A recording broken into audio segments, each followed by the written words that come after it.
Hello everyone and good evening सभी को। उम्मीद करता हूँ मेरी वॉइस प्रॉपर आ रही होगी सभी तक। एक बार कंफर्म कर देंगे।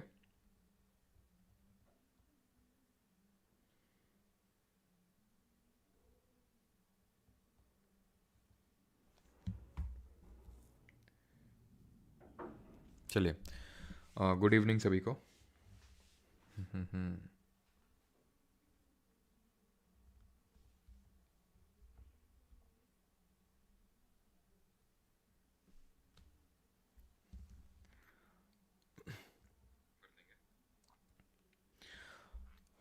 गुड इवनिंग स्वरूप, पंपा, अविस्टा, भावना, रजनी, सबको गुड इवनिंग।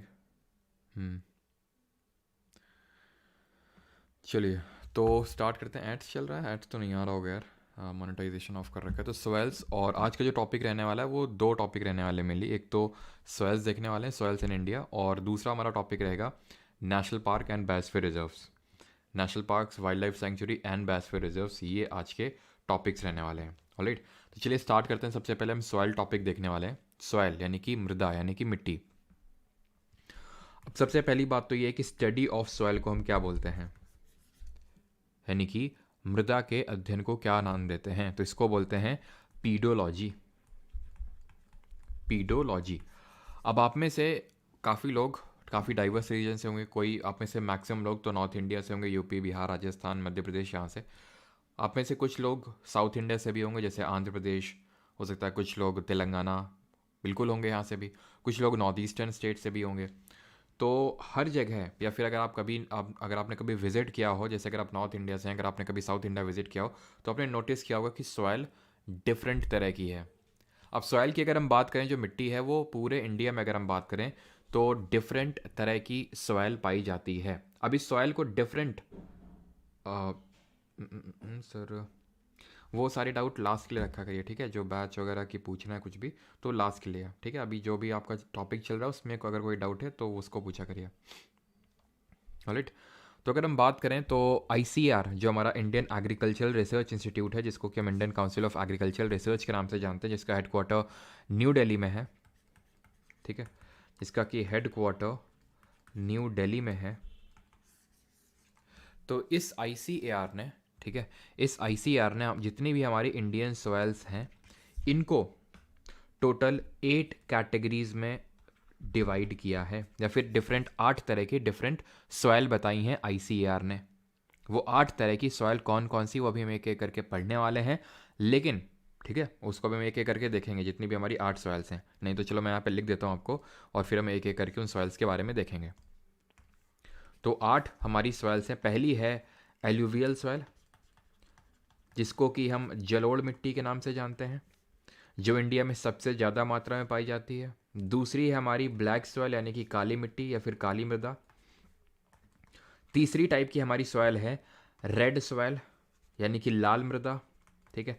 चौथी नंबर पे हमारी आती है लैटेराइट सॉयल। और यही मेन जो 4 टाइप की सॉयल हैं जिनके बारे में आज के लेक्चर हम लोग कवर करने वाले हैं। ये हमारी 4 मेन टाइप्स की सॉयल हैं। बाकी जो थोड़े बहुत ही स्मॉल पार्ट में पाई जाती हैं, जैसे कि एक है आपकी डेजर्ट सॉयल, जिसको मरुस्थली मृदा बोल सकते हैं, ठीक है, जो हमें डेजर्ट्स में देखने को मिलती है। फिर अगर हम बात करें, 6th नंबर की हो जाएगी पीट, ठीक है, पीटी सॉयल, या फिर इसको हम स्वैम्पी सॉयल के नाम से भी जानते हैं।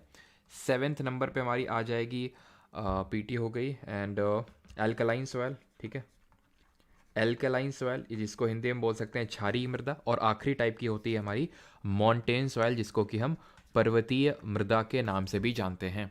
अब ये हमारी 8 डिफरेंट तरह की सॉयल्स हैं। अब इसमें से जो सबसे ज़्यादा इंडिया में पाई जाती है वो जलोढ़ मिट्टी, यानी कि एलुवियल सॉयल है, रफली 40%। उसके बाद लाल मिट्टी यानी रेड सॉयल 18% रफली। ब्लैक सॉयल की अगर परसेंटेज की बात करें तो ये रफली 15% पाई जाती है।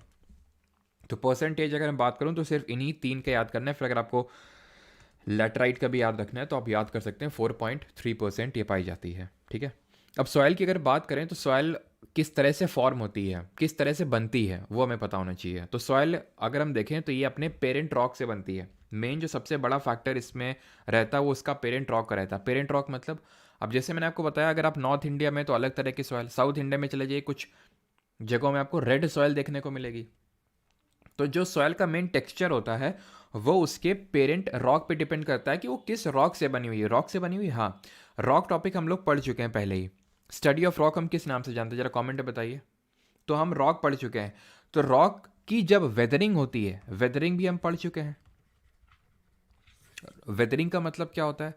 वेदरिंग का एक तरह से मतलब होता है टूटना किसी चीज़ का। तो जब रॉक हमारी वेदर्ड होती है, टूटती है, तो धीरे धीरे पहले छोटे छोटे पीसेस में टूटेगी, और छोटे पीसेस में, और धीरे धीरे धीरे वो बारीक पार्टिकल्स में टूट जाती है, जिसको कि हम सॉयल बोलते हैं। तो अगर आपकी सॉयल रेड है, मतलब वो रेड तरह के एक रॉक से बनी होगी, उसका जो पेरेंट रॉक का मटेरियल है वो रेड रहा होगा। तो पेरेंट रॉक जो होता है वो सबसे बड़ा फैक्टर होता है ये डिटरमाइन करने में कि सॉइल का टाइप क्या होगा।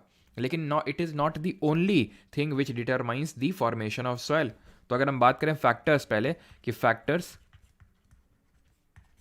For the responsible for the formation of soil, for the formation of soil, यानी कि मिट्टी के फॉर्मेशन में जो फैक्टर्स रिस्पॉन्सिबल होते हैं वो कौन कौन से फैक्टर्स होते हैं। तो पहला तो हमारा हो जाएगा पेरेंट रॉक, ठीक है। पहला जो हमारा फैक्टर हो जाएगा वो हो जाएगा पेरेंट रॉक।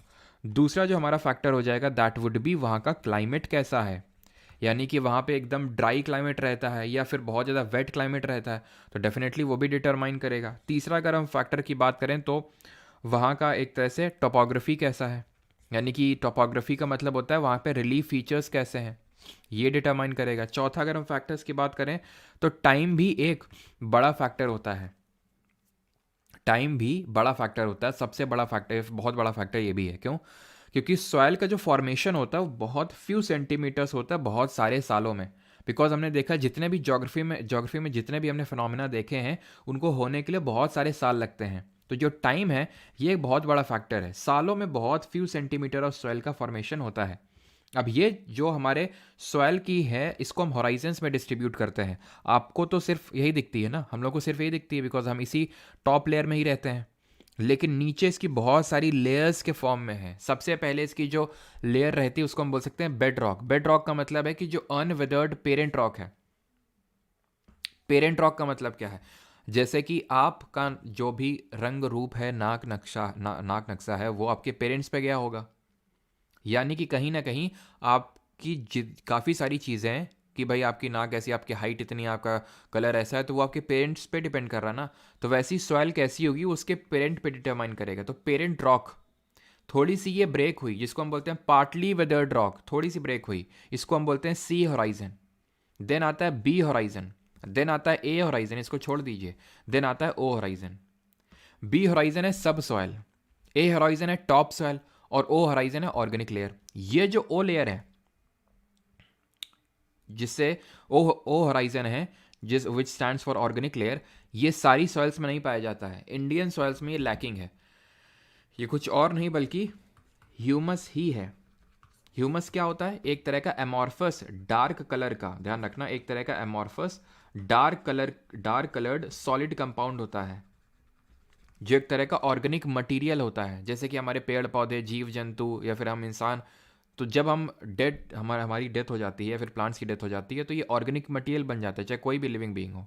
तो उसके बाद वो ऑर्गेनिक लेयर बन जाता है, ह्यूमस बन जाता है वो। क्लियर? तो ये जो ऑर्गेनिक लेयर है वो हमारे इंडियन सॉइल्स में काफ़ी कम पाई जाती है। काफ़ी कमी टाइप ऑफ सॉइल है जो जिसमें ऑर्गेनिक लेयर देखने को मिलती है। तो ये एक तरह की ऑप्शनल टाइप हम बोल सकते हैं कि ये लेयर है, यानी सर हर सॉइल में नहीं देखने को मिलेगी, लेकिन टॉप सॉइल, सब सॉइल और पेरेंट रॉक तो ये सब में होगी। तो सी होराइजन, बी होराइजन और ए होराइजन के बारे में आपको पता होना चाहिए ऑर्डर में, कि बी आपका सब सॉइल है और ए आपका टॉप सॉइल है। क्लियर? बहुत ज़्यादा ये इंपॉर्टेंट नहीं है क्योंकि बहुत ज़्यादा इस पर क्वेश्चन नहीं बने हैं। क्वेश्चन आपके उसी भी बनते हैं कि सबसे ज़्यादा कौन सी मिट्टी है, कौन सी मिट्टी में कपास की खेती के लिए सबसे ज़्यादा सूटेबल है, तो उस तरह के क्वेश्चंस बनते हैं, वो भी हम देखने वाले हैं। तो पेरेंट रॉक, क्लाइमेट, टोपोग्राफी और टाइम, ये 4 इंपॉर्टेंट फैक्टर्स होते हैं जो फॉर्मेशन ऑफ सॉइल को डिटरमाइन करते हैं। अभी आते हैं एलुवियल सॉइल पे, यानी कि जिसको हम बोलते हैं जलोढ़ मिट्टी हिंदी में। ठीक है, जलोढ़ मिट्टी के नाम से इसको हम जानते हैं हिंदी में। अब एलुवियल सॉइल, एक चीज़ तो हम पढ़ चुके हैं कि इंडिया का रफली 40% एरिया ये ऑक्यूपाई करती है। पाई कहाँ पे जाती है? तो 2 जगहों में। एक तो उत्तर के मैदान यानी नदर्न प्लेन्स, और दूसरा डेल्टाज ऑफ रिवर्स। कौन कौन से रिवर्स, जितनी भी ईस्ट फ्लोइंग रिवर्स हैं, या फिर यहाँ पे मैं पेनिनसुलर रिवर्स भी लिख दूँ तो कोई गलत नहीं होगा, जितनी भी हमारी प्रायद्वीपीय, अब क्योंकि अगर हम बात करें जैसे हमारा इंडिया है, ठीक है, तो नदर्न प्लेन्स में तो पाई जाएगा, वो हम पहले भी पढ़ चुके हैं, भाबर, तराई और एलुवियल फ्लड प्लेन्स, तो ये आपको पता चल गया। लेकिन जो हमारी गोदावरी, कृष्णा, कावेरी, महानदी, जितने ये डेल्टा बना रही हैं बे ऑफ बंगाल में, यहाँ पे भी आपको इनके डेल्टा में एलुवियल सॉइल यानी जलोढ़ मिट्टी देखने को मिलेगी। अब हम उस चीज़ को रिकॉल करते हैं जहाँ पे हमने पढ़ा था ये आपकी एलुवियल सॉइल है, तो हमने वहाँ पे क्या चीज़ पढ़ी थी, कहाँ पे, कि किस तरह से हमारी जो रिवर्स होती हैं वो यहाँ पे बड़े बड़े पत्थर पहले ला के इकट्ठा करती हैं, जिसको हम भाबर बेल्ट बोलते हैं, भाबर बेल्ट। देन इसके बाद आता है हमारा तराई बेल्ट, जहाँ पे स्ट्रीम्स ऑफ रिवर रीअपियर करती, रीएमर्ज करती, यहाँ पे डिसअपियर खो गई थी, यहाँ पे फिर से देखने को मिली थी। ये स्वैम्पी यानी कि दलदलीय क्षेत्र था, एंड इसके आगे हमें देखने को मिल रहा था alluvial flood plains. Alluvial flood plains, तो हमने देखा था कि जो एलुवियल फ्लड प्लेन्स हैं, बाढ़ के जो क्षेत्र है, वो दो कैटेगरी में इसको डिवाइड कर सकते हैं। एक तो वो क्षेत्र है जहाँ पे हर साल सॉइल जो होती है वो रिप्लेनिश होती है, वो रिप्लेस होती है, नई सॉइल हर बार वो देखने को मिलती है, ठीक है। तो हमने एलुवियल सॉइल को दो कैटेगरी में डिवाइड कर लिया था, खादर और भंगर। देखिए भाबर अलग चीज़ है, भाबर हमारा एक बेल्ट है, अगर आप ध्यान से देखें भाबर ये एक बेल्ट है जहाँ पे स्ट्रीम्स ऑफ रिवर बड़े बड़े पत्थर लाके डिपॉजिट कर रही थी। भांगर सॉइल, एलुवियल सॉइल का टाइप है। अब इसमें से कौन सी न्यू है और कौन सी ओल्ड, तो ये हमारी नई जलोढ़ है और ये हमारी पुरानी जलोढ़ है। ओल्ड एलुवियम है भांगर और न्यू एलुवियम है खादर, और ये ज़्यादा सूटेबल होती है एग्रीकल्चर के लिए एज़ कम्पेयर टू दिस। दोनों में ही कैल्सेरियस कंसेंट्रेशन यानी कि कंकड़ देखने को मिलते हैं, लेकिन इसमें हमने देखा था कि जो कैल्सेरियस कंसेंट्रेशंस की जो मात्रा होती है वो अधिक होती है, ठीक। और जैसे कि हमने देखा था कि ये रिवर्स आई, ठीक है, जैसे कि ये हमारा इंडिया है, ठीक है, ये हमारा इंडिया, तो ये रिवर्स आई, तो यहाँ पे जो शिवालिक है उसके नीचे से ही हमें देखने को मिल जाता है ये भाबर, तराई और एलुवियल फ्लड प्लेन्स, ठीक है। भाबर और तराई में कौन वाइडर होता है, जरा बताइए कौन सा चौड़ा होता है। तो जब हम वेस्ट से ईस्ट की तरफ जाएंगे तो जो सैंड कंटेंट होगा वो डिक्रीज होता चलेगा, ठीक है, ये चीज़ आपको ध्यान रखनी है, क्लियर।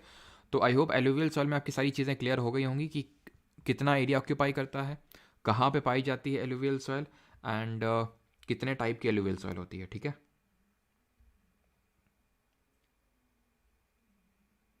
खाद से आप याद रख सकते हैं, मैंने पहले ही बताया था, खाद से याद रख सकते हैं कि भाई खाद मतलब अच्छी होती है ना। सर पुरानी क्लासेस नहीं मिल रही, वो भाई एप्लीकेशन पे है बेटा। कार्तिक हाय श्रेया मत करो, ये आंसर बताओ, मैंने कुछ पूछा था अभी। तराई सबका सही आंसर है। तराई इज़ दी वाइडर बेल्ट, जिसका 15 किलोमीटर से लेके 30 किलोमीटर्स तक का विड्थ होता है, और रफली 8 टू लेके 16 किलोमीटर्स का भाबर का एक तरह से चौड़ाई होता है, फिर विड्थ होता है, ठीक है। चलो अब देखते हैं अपनी ब्लैक सॉइल को। ब्लैक सॉइल जैसे कुछ इस तरह से दिखती है। अब यहाँ पे आपको इसकी एक कैरेक्टरिस्टिक देखने को मिलेगी, बट बिफोर दैट ये कितना परसेंट एरिया ऑक्यूपाई करती है, 15 टू 16% ये एरिया ऑक्यूपाई करती है, ठीक है। इसको हम वॉल्केनिक सॉइल के नाम से भी जानते हैं। वॉल्केनिक सॉइल के नाम से इसलिए इसको जानते हैं बिकॉज ये कंसिडर किया जाता है कि इसका जो ओरिजिन हुआ है वो वॉल्केनिक मतलब एक तरह से ओरिजिन है, यानी कि वॉल्केनो की इरप्शन की वजह से ये बना है, ये टाइप की सॉइल बनी। अब वॉल्केनो की इरप्शन की वजह से कैसे, यहाँ पे तो क्योंकि अगर मैं इसके आपको बताऊँ इसका लोकेशन क्या है कि कहाँ पे ब्लैक सॉइल आपको काली मृदा देखने को मिलेगी, तो ये आपको north western part of Deccan plateau में देखने को मिलेगी, यानी कि जो उत्तर पश्चिमी क्षेत्र है दक्कन के पठार का, वहाँ पे आपको देखने को मिलेगी, north western part of Deccan plateau. तो ये हमारा डेक्कन प्लेट्यू है, इसका जो नॉर्थ वेस्टर्न पार्ट है यानी कि ये यहाँ पे हमें ब्लैक सॉइल देखने को मिलेगी, ठीक। तो अगर हम देखें तो यहाँ पे दूर दूर तक कोई वोल्केनो नहीं है, बिकॉज हमने देखा था अंडमान निकोबार जो ग्रुप ऑफ आइलैंड है यहाँ पे हमें देखने को मिलते हैं, मिडल और साउथ के बीच में यहाँ पे बैरन वोल्केनो, और यहाँ पे देखने को मिलता है नारकोंडम, यहाँ तो नहीं है। लेकिन जब हमने ये चीज़ पढ़ी थी कि जब ड्रिफ्टिंग हो रही थी कॉन्टिनेंट की, याद करो ये हमारा इंडिया जो है गोंडवाना लैंड का पार्ट था, ठीक है। तो जब ये टूटा था पूरा जो गोंडवाना लैंड से, एंड जब ड्रिफ्ट कर रहा था तो यहाँ पे वॉल्केनिक एक्टिविटी हुई थी, जिसकी वजह से माना जाता है वहीं से ब्लैक सॉइल का जो है जन्म हुआ यहाँ पे north western part of Deccan plateau में। ब्लैक सॉइल की एक कैरेक्टरिस्टिक होती, खासियत होती है कि इसमें सेल्फ प्लोइंग कैरेक्टरिस्टिक होती, स्व जुताई जिसको हम बोलते हैं कि कैरेक्टरिस्टिक होती हैं, सेल्फ प्लोइंग कैरेक्टरिस्टिक। और एक चीज़ ध्यान रखना, यहाँ पे मैं एक चीज़ आपको बताना भूल गया, दैट वाज रिगार्डिंग कि ये एलुवियल सॉइल किस में रिच होती हैं और किस में पुअर होती हैं, ठीक है। तो एलुवियल सॉइल ये चीज़ ध्यान रखिएगा, जो हमारी जलोढ़ मिट्टी होती हैं दे आर रिच किस में, ये रिच होती हैं पोटैश में, ठीक है। और पुअर होती हैं फॉस्फोरस में।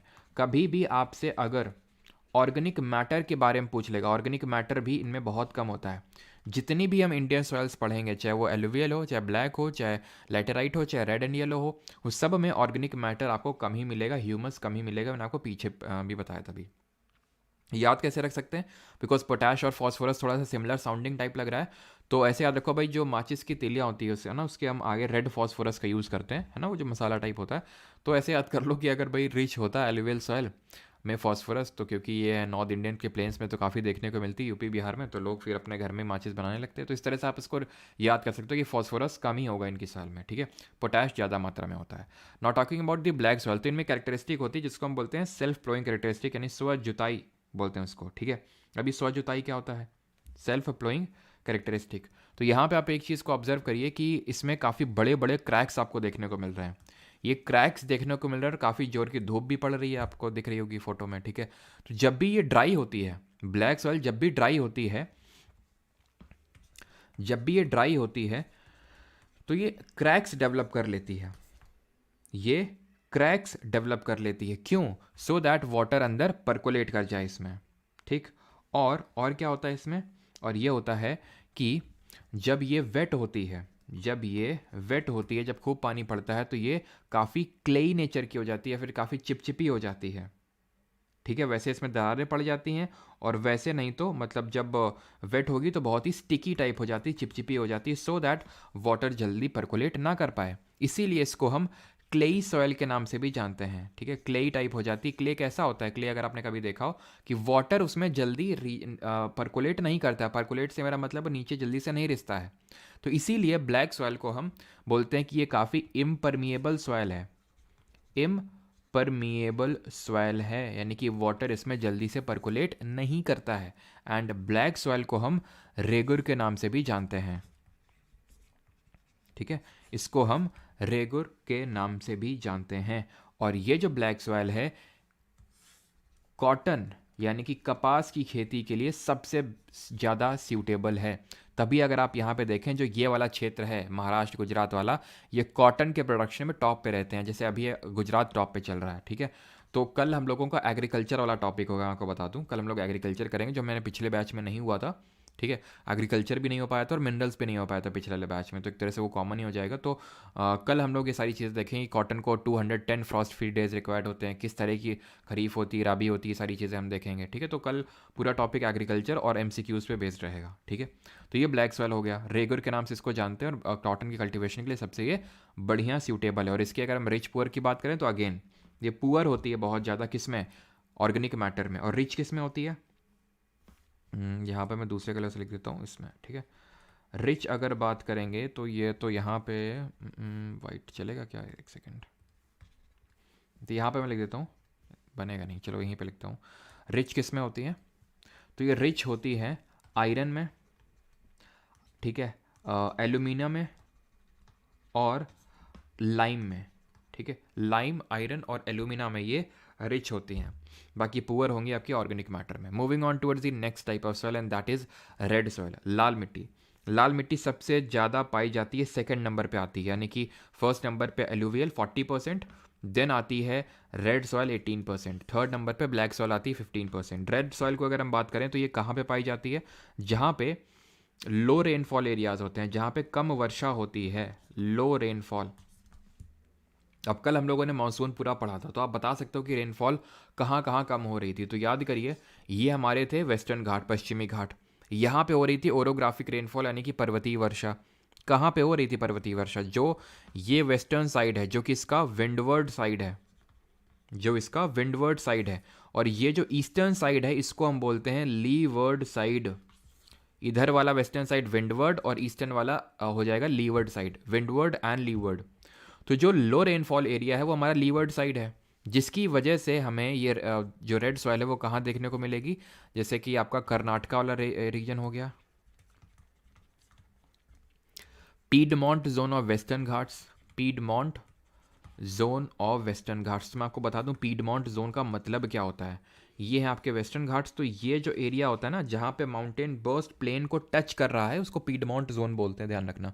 तो क्योंकि यहाँ पे तो विंडवर्ड साइड और ये लीवर्ड साइड है, तो इस वजह से यहाँ पे आपको रेड सॉइल देखने को मिलेगी, ठीक है। और कहाँ पे देखने को मिल सकती है आपको, तमिलनाडु में देखने को मिल सकती है, बिकॉज यहाँ पे भी उतनी ज़्यादा रेनफॉल नहीं होती, समर तो यहाँ पे ड्राई ही रहती हैं।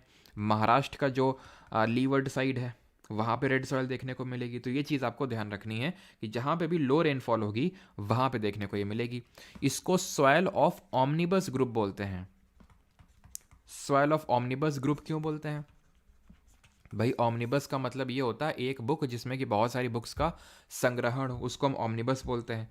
तो कुछ इसी तरह से जो हमारी रेड सॉइल होती है वो ग्रेनाइट और ग्नीस जो होता है उसकी वेदरिंग से बनती है। इन दोनों टाइप की जो रॉक होती है उनकी वेदरिंग, ग्रेनाइट हमने पढ़ा था ये हमारी इग्नियस तरह की आग्नेय चट्टान होती है, और ग्नीस किस तरह की होती है, मेटामॉर्फिक यानी कि कायांतरित या फिर रूपांतरित चट्टानों में से एक है। तो इनकी जब वेदरिंग होती है तब हमारी रेड सॉइल का निर्माण होता है। अब रेड सॉइल अगर कभी पूछ ले रेड होती क्यों है, तो ध्यान रखना ये लॉ ऑक्साइड यानी आयरन ऑक्साइड के प्रेजेंस की वजह से इसका जो कलर है वो रेड कलर होता है। और जो येलो सॉइल है वो रेड सॉइल से ही बनती है। ये जो रेड सॉइल आप अपनी स्क्रीन पे देख पा रहे हैं, ये येलो जो सॉइल है वो इसी से बनती है। जब भी रेड सॉइल में क्या हो जाएगा, हाइड्रेशन हो जाएगा यानी इसमें पानी पड़ जाएगा, तो ये जो सॉइल है ये येलो सॉइल में तब्दील हो जाएगी, कन्वर्ट हो जाएगी, जिसको हम बोलते हैं पीली मृदा। ठीक, यहाँ तक सभी को सारी चीज़ें क्लियर कि क्यों एक तरह से इसको हम बोलते हैं ऑमनिबस ग्रुप। ग्रेनाइट ग्नेस की उससे बनती है, लो रेनफॉल एरिया में पाई जाती है, ठीक है। और कहाँ कहाँ पाई जाती है ये चीज़ आपको पता होनी चाहिए, और क्यों इसका जो कलर है वो रेड होता है, ठीक है। अभी आते हैं लैटेराइट सॉइल पे, यानी लैटेराइट इसको मृदा हिंदी में बोलते हैं। लैटेराइट मृदा अगर बात करें तो रफली 4.3% ये देखने को मिलती है। और लैटेराइट सॉइल जो है वो लीचिंग के प्रोसेस से बनती है। लीचिंग का मतलब क्या होता है, इसको हिंदी में निच्छालन प्रक्रिया बोलते हैं, ठीक है।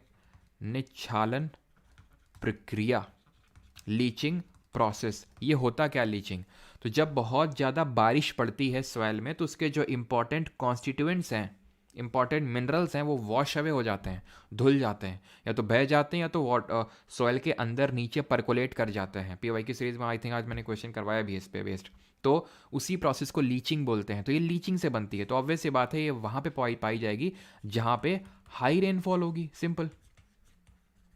क्योंकि लीचिंग से बनती, लीचिंग होता क्या है, जब बहुत जोर की बारिश होती है तो इंपॉर्टेंट मिनरल्स वॉश अवे हो जाते हैं, तो ऑब्वियस सी बात है हाई रेनफॉल एरिया में देखने को मिलेंगी, ठीक है।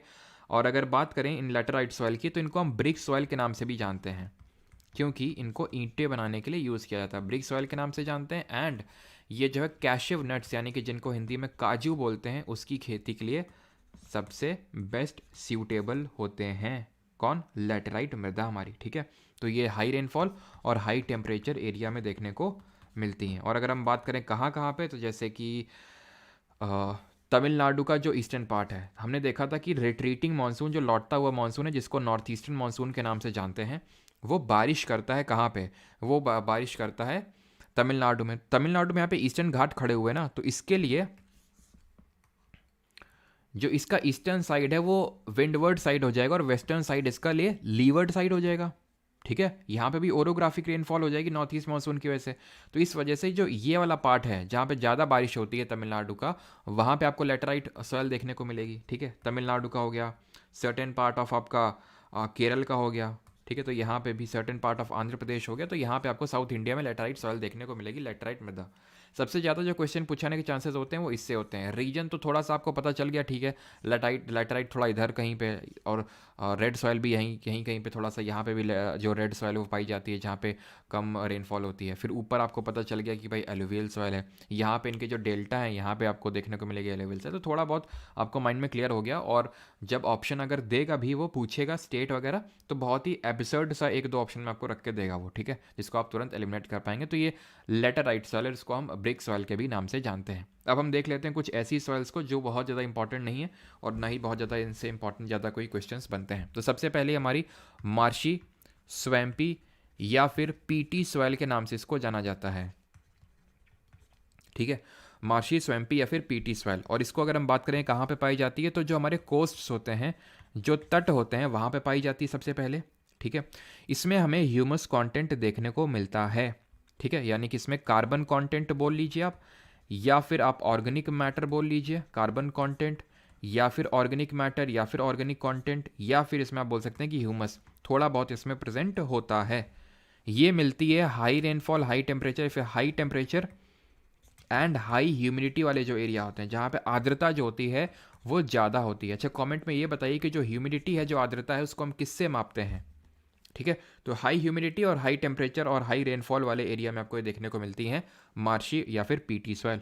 फिर अगर हम बात करें जो हमारी मरुस्थलीय मृदा है, यानी कि डेजर्ट सॉइल, तो ऑब्वियस सी बात है डेजर्ट्स में देखने को मिलेंगी, जहाँ पे बहुत ही कम रेनफॉल हो, वेरी लो रेनफॉल एरियाज में। ठीक है, very low rainfall areas, less than 50 centimetre जहाँ पे होता है, जहाँ पे डेजर्ट्स होते हैं एकदम। कल हमने देखा था डेजर्ट्स के बारे में, तो कहाँ पे देखने को मिलेंगे इंडिया में? वेस्टर्न साइड ऑफ अरावली, यानी कि वेस्टर्न राजस्थान, पश्चिमी राजस्थान में देखने को मिलेंगी ये, गुजरात में, हरियाणा में, तो यहाँ पे देखने को मिलेंगे आपको ये desert soil. And the last type of is, last नहीं, आई थिंक सेकेंड लास्ट होगी, and that is mountain soil. ठीक है, माउंटेन सॉइल, जो कि ये कहाँ पे देखने को मिलेगी? माउंटेन्स में देखने को मिलेगी। सिंपल, अगर आप हिमालय वगैरह में चले जाएंगे तो वहाँ पे देखने को मिलेगी पर्वतों में। ठीक है, पर्वतीय मृदा है, और इसमें ह्यूमस कंटेंट अच्छे मात्रा में होता है इसमें। ठीक है, ह्यूमस ऑर्गेनिक मैटर, क्योंकि होता ये है ना कि वहाँ पे बहुत ठंडी कंडीशंस होती है माउंटेन्स पे, तो ये जो ह्यूमस होता है, जो पेड़ वेड़ गिरता है, ये जल्दी से डीके नहीं हो पाता। अब होता है क्या, जहाँ पे बहुत ज़्यादा मान लो कि तापमान वगैरह है, तो वहाँ पे वो जल्दी से डीके हो जाता है, मतलब एकदम उसको हिंदी में बोल सकते हैं कि वो एक तरह से गल जाता है। लेकिन यहाँ पे क्या, क्योंकि ऑर्गेनिक जो मैटर है उसके डिकम्पोजिशन के लिए फेवरेबल कंडीशन ये होती है कि हाई टेम्परेचर होना चाहिए, बहुत अच्छा टेम्परेचर ज़्यादा होना चाहिए। लेकिन यहाँ पे माउंटेन्स पे तो कम होता है, तो ह्यूमस जल्दी से डिग्रेड नहीं कर पाता, तो ह्यूमस कंटेंट यहाँ अच्छा खासा देखने को मिलता है। And the last type of is alkaline soil. ठीक है, क्षारीय मृदा बोल सकते हैं, ये वहाँ पे पाई जाती हैं जहाँ पे रेट ऑफ इवेपोरेशन ज़्यादा होता है as compared to rate of precipitation, यानी कि बारिश कम होती है और धूप बहुत पड़ती है, जिसकी वजह से ये वाटर जो है इवेपोरेट कर जाता है, लिविंग बिहाइंड दी सॉल्ट। तो इन टाइप ऑफ सॉइल्स में हमें सॉल्ट कंटेंट अच्छा खासा देखने को मिलता है, इसलिए इनको हम एल्कलाइन सॉइल के नाम से जानते हैं। ठीक है, अच्छा, अगर कभी भी आपसे पूछ ले, वैसे तो कल अगेन मैं आपको चीज़ बताऊंगा कि जब जो एल्कलाइन सॉइल होती है उसको ट्रीट करने के लिए हम जिप्सम का यूज़ करते हैं। ठीक है, जिप्सम कंपाउंड का यूज़ करते हैं एल्कलाइन सॉइल को ट्रीट करने के लिए। ऑलराइट, अब यहाँ तक किसी कोई डाउट तो नहीं है, पूछ लो, नहीं तो फिर हम लोग आगे अगले टॉपिक पर बढ़ते हैं, that will be national park and biosphere reserves.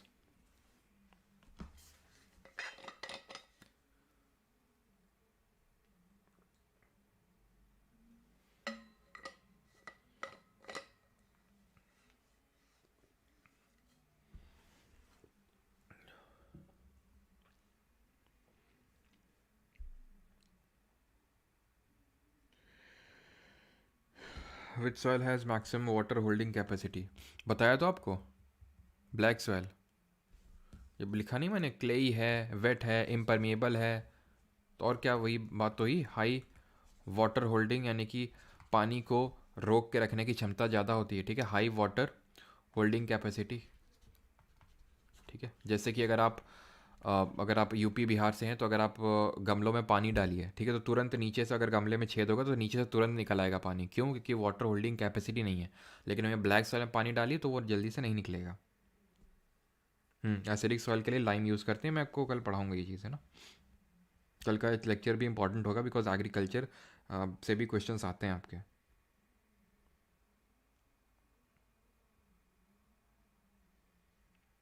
और सिल्वर फॉक्स ये केमिस्ट्री में पढ़ेंगे हम लोग, ठीक है, प्लास्टर ऑफ पेरिस वगैरह,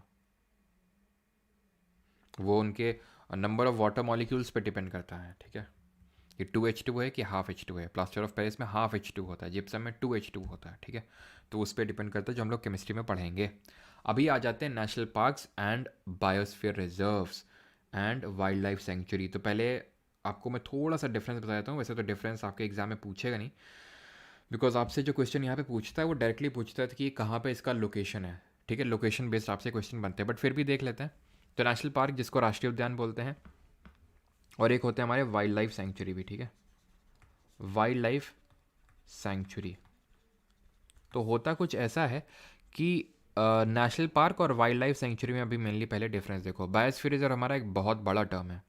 नेशनल पार्क में हम क्या करते हैं, फ्लोरा और फौना को प्रोटेक्ट करते हैं। फ्लोरा का मतलब होता है पेड़ पौधे यानी कि प्लांट्स, एंड फौना का मतलब होता है एनिमल्स। यहाँ पे हम प्रोटेक्ट करते हैं एनिमल्स को, ठीक। यहाँ पे प्लांट्स को, यहाँ पे एनिमल्स को, फ्लोरा और फौना इसको बोलते हैं, ठीक। वहीं अगर हम बात करें वाइल्ड लाइफ सेंचुरी, ये डेडिकेटेड होते हैं सिर्फ फौना के प्रोटेक्शन के लिए, यानी सिर्फ एनिमल्स को यहाँ पे प्रोटेक्ट कर रहे हैं। बायोस्फीयर रिजर्व्स क्या होते हैं, बायोस्फीयर रिजर्व्स के अंदर आपके नेशनल पार्क भी आ सकते हैं एक से ज़्यादा, और वाइल्ड लाइफ सेंचुरी, यानी कि बायोस्फीयर रिजर्व एक बड़ा टर्म है। बायोस्फीयर रिजर्व की अगर हम बात करें तो इसको 3 एरियाज में डिवाइड किया जाता है। कोर, या तो चलो अभी मैं चलो बता देता हूँ अभी, core, buffer and transition zone, इस तरह से होता है। ये कोर जोन होता है, ये बफर जोन होता है, ट्रांजिशन जोन होता है। इसको हम 3 पार्ट में डिवाइड करते हैं सो दैट यहाँ पे लिमिटेड ह्यूमन एक्टिविटी को वो किया जाए। जैसे कि कोर जोन है, तो कोर जोन में बिल्कुल भी ह्यूमन एक्टिविटी प्रोहिबिटेड है, कोर जोन में जहाँ पे हमारे जीव जंतु रह रहे हैं। फिर बफर जोन में अगर बात करें तो थोड़ा बहुत परमिटेड है, जैसे कि रिसर्च एक्टिविटीज़ वगैरह हो गया, तो ये थोड़ा बहुत परमिटेड है, घूमना वगैरह रिसर्च एक्टिविटी। कोर में कुछ परमिटेड नहीं है। और ट्रांजिशन में बिल्कुल ह्यूमन्स यहाँ पे रह सकते हैं, ह्यूमन हैबिटेशन पॉसिबल है, ठीक है। तो एक तरह का ट्रांजिशन है, ट्रांजिशन बिटवीन द आउटर जो है हमारा और बफर जोन के बीच में। तो यहाँ पे और ज़्यादातर चीज़ें आपकी परमिटेड हैं कि यहाँ पे आप अपने जो जीव जंतु उनको चराने के लिए ला सकते हैं, ठीक है। तो ये सारी चीज़ें यहाँ पे परमिटेड है। तो इसको 3 पार्ट में डिवाइड करते हैं बायोस्फीयर रिजर्व को।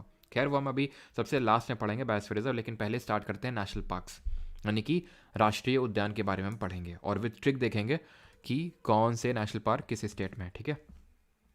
तो सबसे पहले हमारा स्टेट है दैट इज़ असम, ठीक है।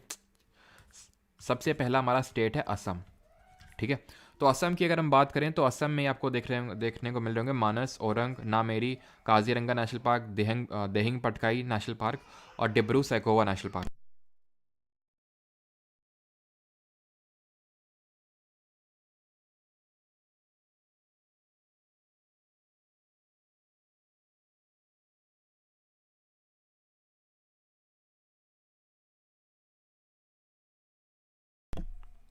Sorry for the break. तो असम की अगर बात करें तो असम में मानस, ओरंग, नामेरी, काजीरंगा, दिहिंग पटकाई और डिब्रू सैखोवा आपको नेशनल पार्क्स देखने को मिलेंगे। ये राष्ट्रीय उद्यान देखने को मिलेंगे कहाँ पे, असम में, राइट। तो अगर हम बात करें इन नेशनल पार्क को याद कैसे रखेंगे, कुछ तो इसमें और भी मिसिंग है, ठीक है। तो यहाँ पे हम ट्रिक देख लेते हैं इसको याद करने की, ठीक है, जो असम के जितने भी हमारे नेशनल पार्क्स हैं।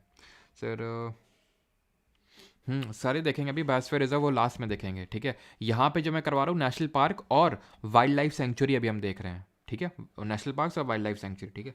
तो इसको आप इस तरह से याद कर सकते हैं, माना, ठीक है, माना, ना मेरी काजी, माना, ना मेरी, ना मेरी काजी, ठीक है, करवा दी मेरी शादी ठीक है, करवा दी मेरी शादी औरंग शेख के साथ, ठीक है। जैसे औरंगजेब था ना हमारा, तो वैसे देखिए ये काचर हिल्स है जिनको हमने कल डिस्कस किया था, ठीक है। किसके साथ, औरंग शेख के साथ। तो माना से हो जाएगा आपका मानस नेशनल पार्क, जो किसके लिए फेमस है जरा कमेंट में आप बताएंगे, ठीक है, मानस नेशनल पार्क। नामेरी से है यहाँ पे नामेरी नेशनल पार्क, जो यहाँ पे आप देख पा रहे होंगे, ठीक है, नामेरी नेशनल पार्क। काजी से है हमारा काजीरंगा नेशनल पार्क, ठीक है, काजीरंगा नेशनल पार्क किसके लिए फेमस है कमेंट में आप बताएंगे जल्दी से। शादी से क्या हो जाएगा आपका, शादी से हो जाएगा दी से पकड़िए दिहांग, ठीक है, दिहांग जो यहाँ पे आप देख पा रहे हैं। या फिर देहिंग पटकाई, दिहांग भी है यहाँ पे और देहिंग पटकाई भी है, तो देहिंग पटकाई आप कर लीजिए, ठीक है, दी से कर लीजिए देहिंग पटकाई, ठीक है, देहिंग पटकाई नेशनल पार्क। और औरंग से हो जाएगा आपका औरंग नेशनल पार्क, ठीक है, औरंग नेशनल पार्क। और शेख से हो जाएगा डिब्रू सैखोवा नेशनल पार्क, ठीक है, डिब्रू सैखोवा नेशनल पार्क राष्ट्रीय उद्यान, ठीक है, शेख से डिब्रू सैखोवा नेशनल पार्क। और अगर बात करें यहाँ पे हम काजीरंगा की, तो ये फेमस है आपका एक सींग वाले गैंडे के लिए, जिसको हम बोलते हैं वन हॉर्न्ड राइनो, ठीक है, वन हॉर्न्ड राइनो के नाम से इसको जानते हैं, ठीक है। और यहाँ पे हम बैठे हुए हैं, बस थोड़ा सा ढंग से क्लियर पिक्चर व्यू नहीं आया, नहीं तो फेस रिवील भी हो ही जाता लगे हाथ ठीक है। तो वन हॉर्न राइनो, और इसकी एडवाइस ज़रूर पढ़ लीजिएगा। आगे बढ़ते हैं और अगला देखते हैं वेस्ट बंगाल अपना, ठीक है, पश्चिम बंगाल। ऑलराइट, वेस्ट बंगाल देखते हैं, अभी पश्चिम बंगाल पे आते हैं। तो पश्चिम बंगाल की याद करने के लिए ट्रिक क्या है? इसकी ट्रिक है कि वेस्ट बंगाल की, ठीक है, वेस्ट बंगाल की जो पुराने बैच वाले हैं उन्हें ट्रिक पता होंगी सारी, ठीक है। वेस्ट बंगाल की जलपरी है हमारी, जिनका नाम क्या है? नोरा। ठीक है, तो ये सिंगल है, ये सिंगल है, अभी लगता तो नहीं है, ठीक है, सिंगल है और बड़ी सुंदर है। और क्या है? बड़ी सुंदर है और सुंदर और गोरी है, ठीक है। इस ट्रिक को तो आप कभी नहीं भूलेंगे ना। ठीक है, हैं, लेकिन सिंगल क्यों है इसके पीछे का रीज़न है, क्योंकि बॉक्सर है, ठीक है। जब भी कोई अप्रोच करता है तो बॉक्सिंग करने लगती है ये, तो इसलिए सिंगल है ये। तो वेस्ट बंगाल से आपका वेस्ट बंगाल हो जाएगा, ठीक है। जलपरी से हो जाएगा जल्दापारा नेशनल पार्क, ठीक है, जल्दापारा नेशनल पार्क। नोरा से हो जाएगा न्योरा वैली नेशनल पार्क, ठीक है, Neora valley national park, Neora घाटी राष्ट्रीय उद्यान। सिंगा से हो जाएगा सिंगलीला, ठीक है, सिंगा से हो जाएगा सिंगल से हो जाएगा सिंगलीला नेशनल पार्क।